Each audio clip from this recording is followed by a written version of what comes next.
सच बात यह है कि हम लोग अपने को सामने रखकर नहीं सोचते। उसका परिणाम यह हुआ है कि साधक ये नहीं जान पाता कि मेरी अपनी वास्तविक समस्या क्या है। करना, जानना और मानना, इन तीनों प्रकार की शक्तियों में प्राणी रमण करता है। करने का अर्थ है जिससे किसी का अहित न हो। जानने का अर्थ है जिससे निस्संदेहता प्राप्त हो जाए। और मानने का अर्थ है जो अविचल श्रद्धा जागृत कर दे। इन तीनों की एकता में साधन की पूर्णता और साधन की पूर्णता में सिद्धि। हम और आप जो कुछ करते हैं उससे किसी का अहित तो नहीं होता, किसी को हानि तो नहीं पहुंचती, किसी का अनादर और तिरस्कार तो नहीं होता। इस बात पर अगर आप ध्यान देते हैं तो आप सचमुच अपने कर्तव्य को जानते हैं। और जब प्राणी ये भूल जाता है कि हम जो कुछ कर रहे हैं उससे दूसरे का भले ही अहित हो, पर हमें तो करने में ही रस मिलता है, सुख मिलता है। ये बात जब तक जीवन में रहती है तब तक मनुष्य की तो कौन कहे, हम अपने को पशु संज्ञा में भी नहीं रख सकते। पशु जानबूझकर किसी को हानि नहीं पहुंचाता, वो तो एक प्रकृति के विधान में बंधा हुआ सुख दुख भोगता है। उसमें ये शक्ति नहीं है कि वो भूखा हो और उसकी भोजन सामग्री मौजूद हो और न खाए, ये सामर्थ्य उसमें नहीं होती। और भूख न हो और खाए, ये सामर्थ्य उसमें नहीं होती। इसलिए पशु जीवन में कर्तव्य का प्रश्न नहीं है। कर्तव्य का प्रश्न उसी जीवन में आता है जिस जीवन में हित और अहित का, भले और बुरे का, कर्तव्य और अकर्तव्य का ज्ञान है। वो ज्ञान जिसे हम कर्तव्य का ज्ञान कहते हैं, मानव मात्र में मौजूद है। परंतु एक बात ध्यान दीजिए, ज्ञान एक प्रकार का प्रकाश है। ज्ञान किसी पर शासन नहीं करता। यदि ज्ञान शासन करता होता तब तो जीवन में अकर्तव्य का प्रश्न ही नहीं आता। आप कहेंगे कि भाई ज्ञान को शासन करना चाहिए, कि जो शासन करता है वो हमेशा जड़ता में आबद्ध रहता है।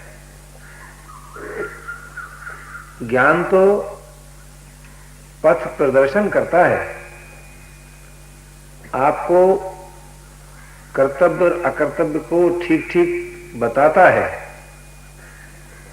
अब आप उसकी बात माने न माने इसमें आप स्वाधीन हैं। इसलिए प्रत्येक भाई को, प्रत्येक बहन को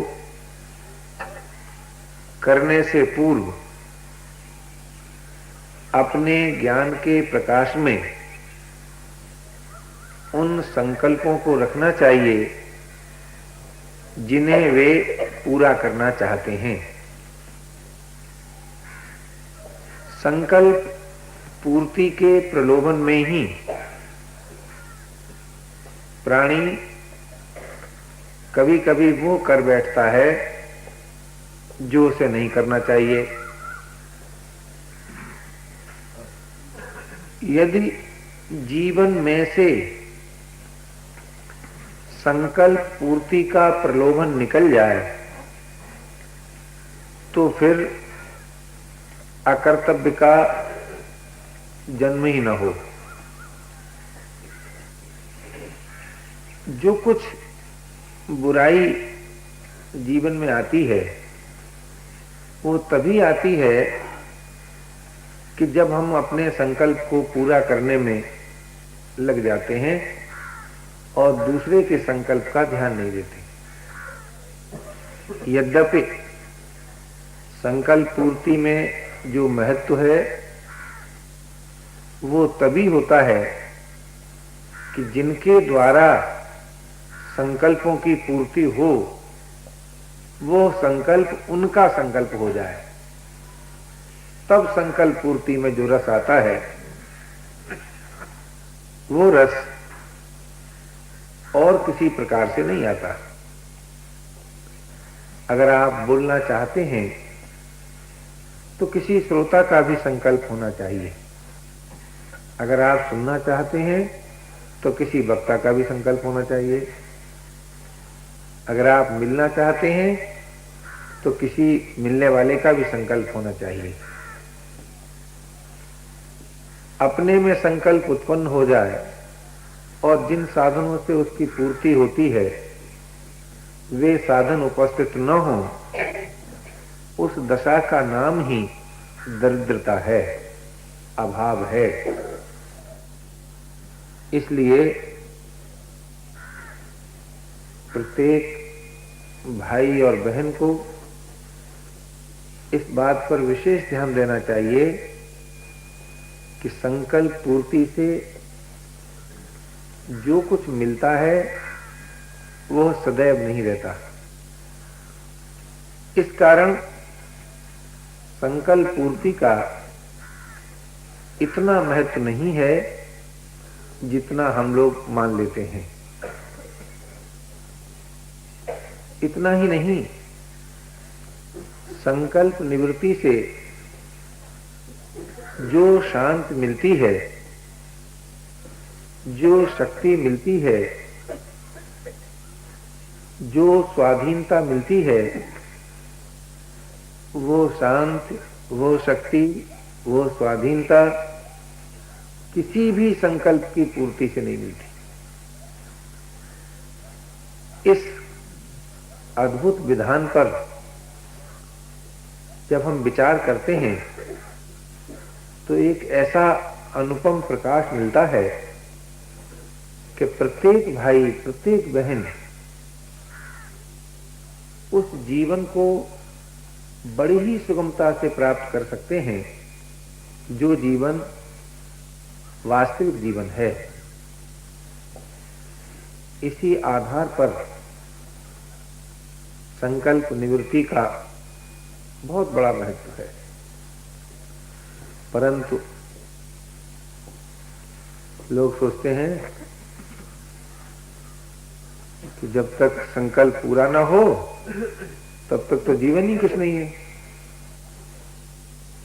और इस बात को भूल जाते हैं कि संकल्प पूर्ति में पराधीनता सदैव रहती है। संकल्प पूर्ति का सुख स्वाधीनता सुरक्षित नहीं रहने देता। इस रहस्य को जानकर हमें अपने सभी संकल्प, यदि हम भौतिक दर्शन पर विश्वास करते हैं तो समाज के संकल्प में विलीन कर देना चाहिए। यदि हम अध्यात्म दर्शन पर विश्वास करते हैं तो सभी संकल्पों से असंग हो जाना चाहिए। यदि हम आस्तिक दर्शन में श्रद्धा रखते हैं तो प्रभु के संकल्प में अपने संकल्प विलीन कर देना चाहिए। तो बड़े ही सुगमता पूर्वक संकल्प निवृत्ति की सामर्थ्य आ जाएगी। संकल्प निवृत्ति की सामर्थ्य हमें जड़ता से चेतना की ओर, पराधीनता से स्वाधीनता की ओर, असत से सत की ओर अग्रसर करेगी। परंतु यह भी एक बड़ी दुर्घट घाटी है। संकल्प निवृत्ति की शांति में रमण न करें, ये बड़े ही महत्व की बात है। क्यों? संकल्प निवृत्ति की शांति में दुख की निवृत्ति है, परंतु अहम की निवृत्ति नहीं है। लोग सोचने लगते हैं मुझको कुछ नहीं चाहिए, मैं शांत हूं। ऐसा मैं शांत हूं यानी शांत का भोग। तो शांत का जो भोग है वह सुख के भोग से बहुत ऊंचा भोग है, इसमें संदेह नहीं, परंतु भोग है। और भोग होने के नाते उसमें परिवर्तन भी होता है। इसलिए शांति का संपादन तो आवश्यक है, परंतु शांति का भोग आवश्यक नहीं है। अब आप कहेंगे कि भाई शांति का संपादन तो कर लिया, तो भोग से कैसे बचें? कि उसका महत्व अपने से अधिक ना मान लें। ऐसा सोचें कि जैसे संकल्प पूर्ति का सुख एक अवस्था है किंतु उसमें पराधीनता है, ऐसे ही संकल्प निवृत्ति की शांति भी एक अवस्था है। अवस्था जो होती है वो सदैव पर प्रकाश होती है, स्वयं प्रकाश नहीं होती। और ये नियम है कि जो वस्तु पर प्रकाश है उसमें परिवर्तन स्वभाव से ही होता है। इस कारण शांत का संपादन करना है, रमण नहीं करना है। तो जब साधक शांति में रमण नहीं करता तब उसे स्वाधीनता प्राप्त होती है। स्वाधीनता वो जीवन है कि जिसमें अभाव और जड़ता की गंध भी नहीं है। उस स्वाधीन जीवन के प्राप्त करने में प्रत्येक वर्ग का मानव, प्रत्येक देश का मानव, प्रत्येक समाज का मानव स्वाधीन है, स्वाधीनता प्राप्त करने में। क्योंकि स्वाधीनता का साधन भी स्वाधीन ही है। स्वाधीनता प्राप्त कब होती है? कि जब पराधीनता सहन न हो, बस यही उसका साधन है। जो पराधीनता सहन नहीं कर सकता उसी को स्वाधीनता मिलती है। अब आप कहेंगे कि पराधीनता किसको सहन नहीं होती? जो सुख की दास्ता और दुख के भय से मुक्त है। सुख की दास्ता रहते हुए प्राणी पराधीनता में ही जीवन बुद्धि रखता है। दुख का भय रहने से भी प्राणी पराधीनता की ओर ही अग्रसर होता है। तो दुख का भय न हो और सुख का प्रलोभन न हो, तो दुख का भय कैसे मिटे? दुख के स्वरूप को जानने से। दुख क्या है? इस पर विचार करो। जब हमारे आपके मन की बात पूरी नहीं होती तभी दुख का अनुभव होता है। जैसे उदाहरण लीजिए, मुझसे लोग कहते हैं भाई तुमको यहीं आराम करना चाहिए, और मेरे मन में ये बात आ जाए कि भाई मुझको यहाँ से जाना है, तो रहना दुख बन जाए। और मान लो मैं चाहूं कि यहाँ रह जाऊं और लोग कहें चले जाओ, तो जाना दुख हो जाए। तो अब आप सोचिए, यदि रहने में दुख था तो जाने में दुख क्यों मालूम हुआ, और जाने में दुख था तो रहने में दुख क्यों मालूम हुआ। इससे सिद्ध होता है कि जब हमारे आपके मन की बात पूरी नहीं होती तभी दुख का अनुभव होता है। पराधीनता में जीवन बुद्धि स्वीकार करना ये दुख है पराधीनता, लेकिन मालूम होता है इसी में जीवन है, यही जीवन है। अगर अच्छा मकान नहीं बना तो जीवन नहीं रहा, अच्छे कपड़े नहीं मिले तो जीवन नहीं रहा, अच्छा भोजन नहीं मिला तो जीवन नहीं रहा। इसका अर्थ कोई भाई ये न समझ बैठे कि मैं ये चाहता हूं कि लोगों को मकान न मिले, कपड़े न मिले, भोजन न मिले, ऐसा मेरा मतलब नहीं है। मतलब केवल इतना है कि थोड़ा विचार करो, पराधीनता में ही जीवन है, इसी का नाम दुख है, और इसी का नाम सुख भी है। आप विचार करो, सुख दुख के स्वरूप में कोई भेद नहीं है। इसलिए आप देखेंगे कि जब तक सुख रहता है दुख रहता ही है, और जब तक दुख रहता है सुख रहता ही है। ऐसा आप कभी जीवन में नहीं देखेंगे कि दुख रहे और सुख न हो, और सुख रहे और दुख न हो, ऐसा कभी नहीं देखेंगे। यदि आपको सुख का अनुभव होता है तो दुख का अनुभव जरूर होगा, अगर आपको दुख का अनुभव होता है तो सुख का अनुभव जरूर होगा। क्यों? जब मन में कोई बात उठेगी और वो जब तक पूरी नहीं होगी आप दुख का अनुभव करेंगे, और जब पूरी होगी तब आप सुख का अनुभव करेंगे। तो पूरी होने का सुख तभी अनुभव होगा जब संकल्प उठने का दुख अनुभव कर लें।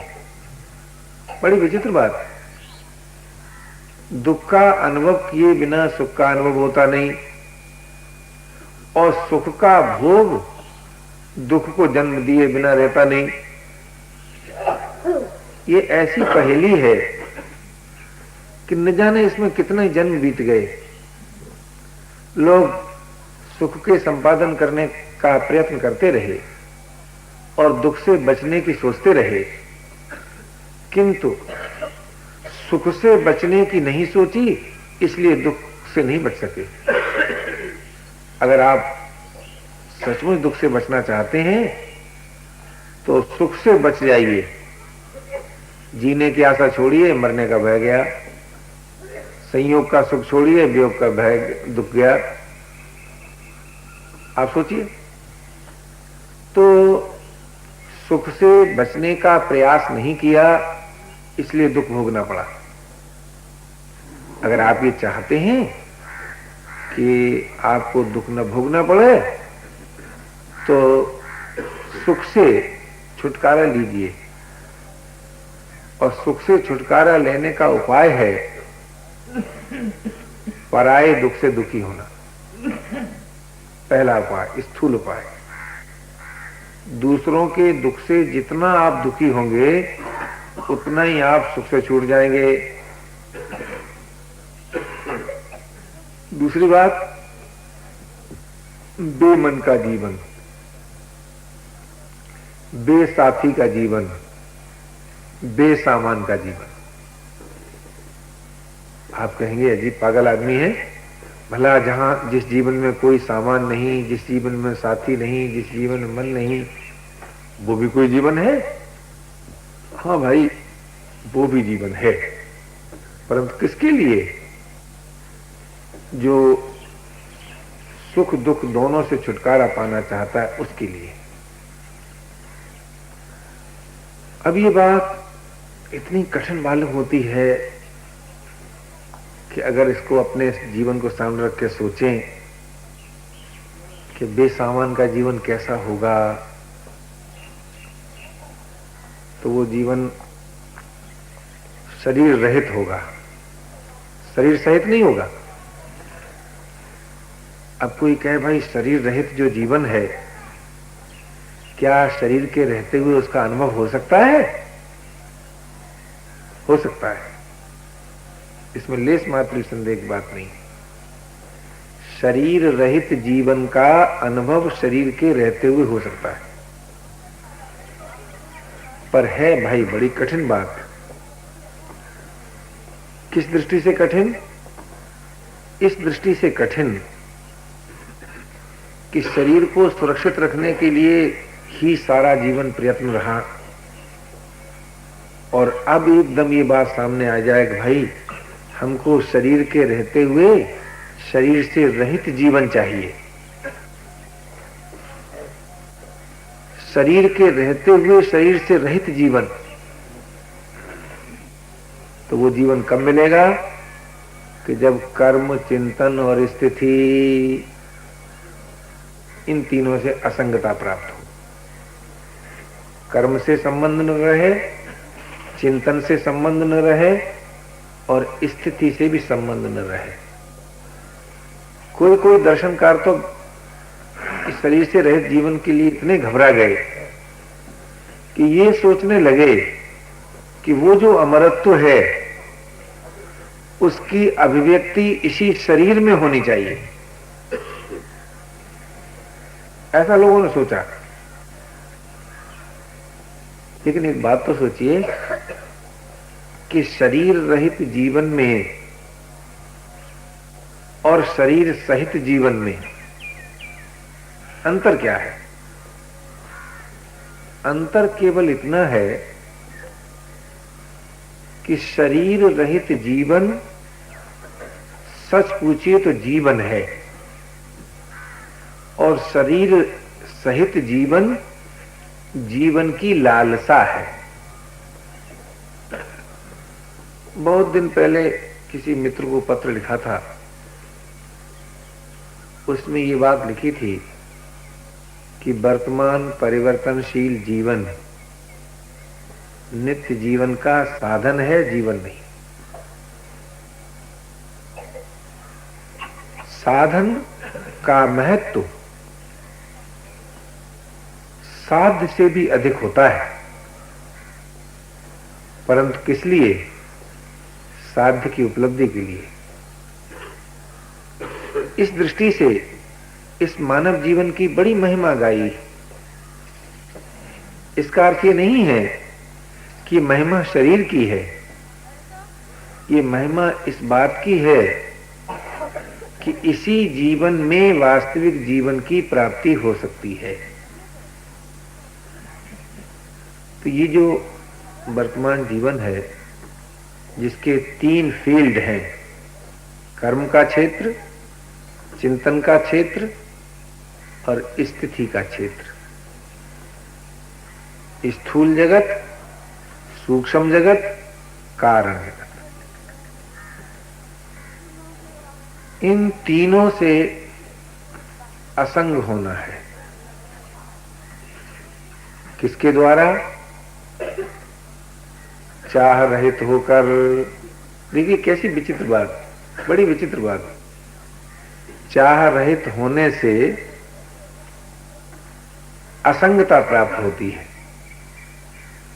और असंगता प्राप्त होने से अप्रयत्न जीवन हो जाता है, अप्रयत्न, और अप्रयत्न होने से अभिन्नता प्राप्त होती है। तात्पर्य क्या? अचाह, अप्रयत्न और अभिन्नता, ये हुई साधन सामग्री। अब बताइए इस साधन में कहां पराधीनता है? चाह रहित होने में कोई पराधीन नहीं, अप्रयत्न होने में कोई पराधीन नहीं, अभिन्न होने में कोई पराधीन नहीं। इसलिए भाई, यदि आप इस मानव जीवन का महत्व सचमुच जानना चाहते हैं तो चाह रहित होने में है। अब चाह रहित कैसे हो, उसका बड़ा सीधा साधा उपाय है कि आप स्वयं अपने विचार से इस बात को जाने कि चाह का उद्गम स्थान क्या है। तो मानना पड़ेगा किसी न किसी प्रकार की स्वीकृति अथवा दृश्य के साथ तदात्म भाव।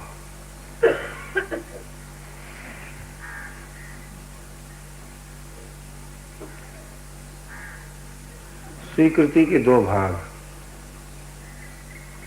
एक वो भाग जो कर्तव्य का प्रतीक है और एक वो भाग जो भोग की रुचि को जन्म देता है। कर्तव्य की प्रतीक कौन सी स्वीकृति है? जो आपको जिस स्वीकृति को आपने प्रकाशित किया है।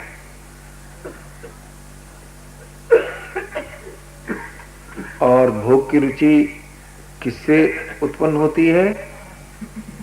जिससे आपने तद्रूपता स्वीकार की है, तदात्म भाव। तो देह के साथ तदात्म भाव, इस स्वीकृति ने भोग की रुचि को जन्म दिया और साधन रूप मान्यता रूप जो स्वीकृति है, जैसे आप किसी के भाई हैं, किसी के पुत्र हैं, किसी के पिता हैं, किसी के मित्र हैं, किसी संस्था के सदस्य हैं, किसी समाज के व्यक्ति हैं, इत्यादि इत्यादि। ये जितनी स्वीकृतियां हैं ये सब कर्तव्य की प्रतीक हैं। इन स्वीकृतियों के आधार पर आपको दूसरों के अधिकारों की रक्षा करना है, जिससे जो विद्यमान राग है वो नाश हो जाए, और अपने अधिकार का त्याग करना है जिससे नवीन राग की उत्पत्ति न हो जाए।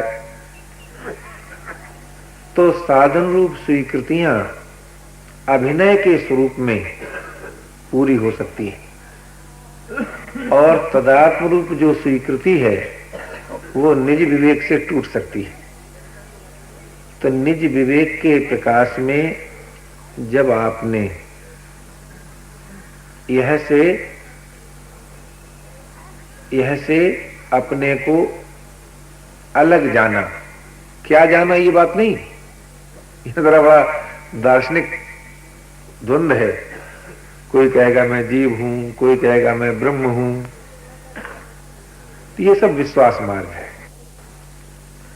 पर इस बात को सभी कहेंगे कि यह मैं नहीं है। इसमें किसी का द्वंद्व नहीं है, किसी का मतभेद भी नहीं है। तो यह मैं नहीं है, उसका फल यह होगा कि भोग की रुचि का नाश हो जाएगा। भोग का नाश हो जाएगा ये मत सोचिए, भोग की रुचि का नाश। भोग माने सुख दुख, सुख दुख रहेगा लेकिन भोग की रुचि नहीं रहेगी। तो भोग की रुचि के नाश होने से सहज योग, सहज योग माने वो योग जिसमें श्रम अपेक्षित नहीं है, वो प्राप्त होगा। उस सहज योग से ही यह मैं नहीं है इस बात का दृढ़ बोध होगा, तो फिर मैं है क्या? तो मुझे तो ऐसा मालूम होता है कि मैं माने अनंत की प्रीति।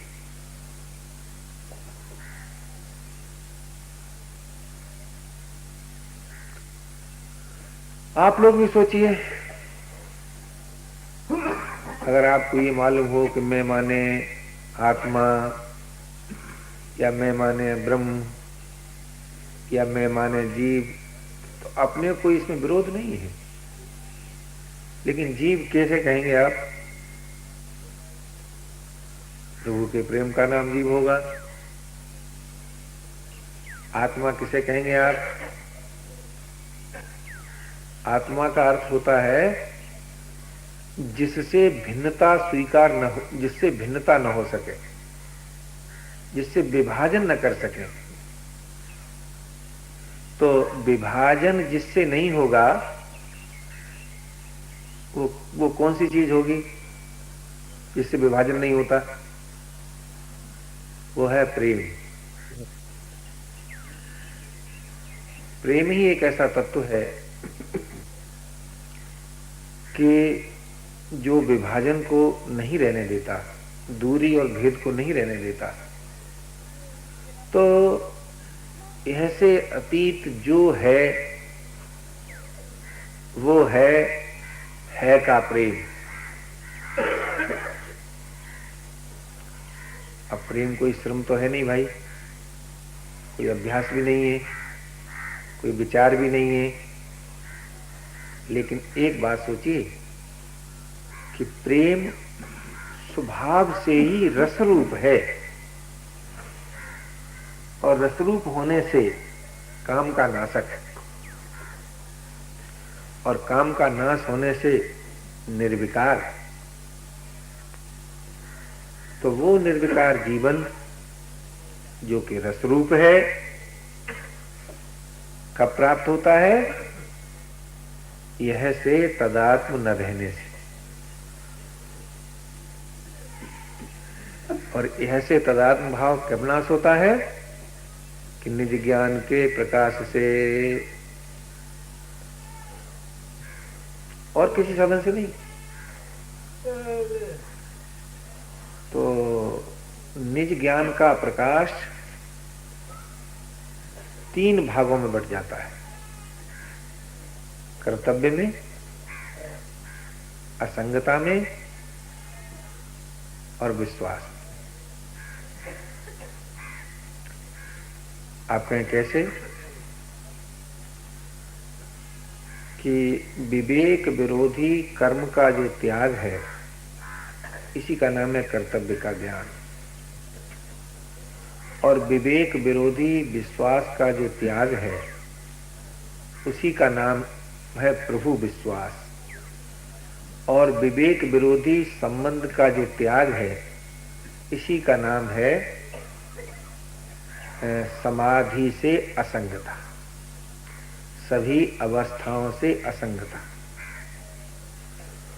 तो ये तीनों बातें, अवस्थाओं से असंगता, विवेक विरोधी कर्म का त्याग और विवेक विरोधी विश्वास का अभाव। तो जहां विवेक विरोधी कर्म का त्याग हुआ कि सुंदर समाज का निर्माण हो गया। जहां विवेक विरोधी विश्वास का त्याग हुआ कि निर्विकार जीवन प्राप्त हो गया। और जहां विवेक विरोधी संबंध का त्याग हुआ कि सद्गति हो गई। अब आप सोचिए, सद्गति और निर्विकारता और कर्तव्य परायणता, ये तीनों बातें एक ही जीवन में हैं। 3 जीवन नहीं है। इसका चित्र क्या बनता है? कर्तव्य परायणता से तो शरीर विश्व के काम आ जाता है, और निर्विकारता से हृदय प्रेम से भर जाता है, और असंगता से निरभिमानता आ जाती है। तो जीवन का चित्र क्या बना? शरीर विश्व के काम आ जाए, हृदय प्रेम से भर जाए और अहम अभिमान शून्य हो जाए, अभिमान रहित हो जाए। यह है आपका अपना मानव जीवन। इस जीवन की प्राप्ति में हम सब सर्वदा स्वाधीन हैं। उसका साधन है चाह रहित होना, प्रयत्न रहित होना और अभिन्न होना। कोई और है ही नहीं, अभिन्नता आ गई। कोई और नहीं है।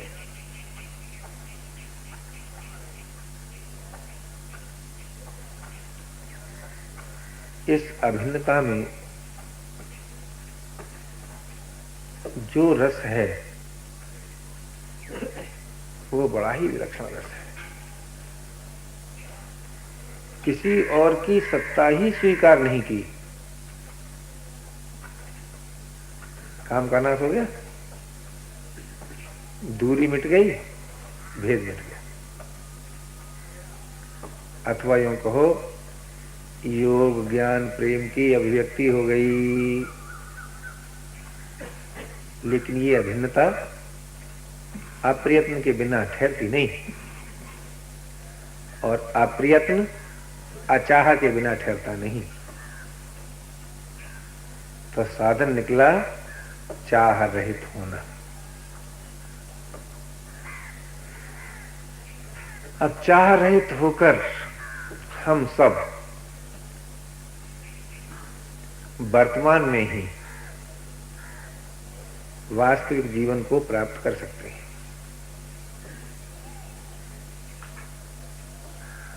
तो ये बात मैंने आपसे अपनी ओर से निवेदन की, और मैं सोचता हूं किसी बात के दोहराने से कोई विशेष लाभ नहीं होगा।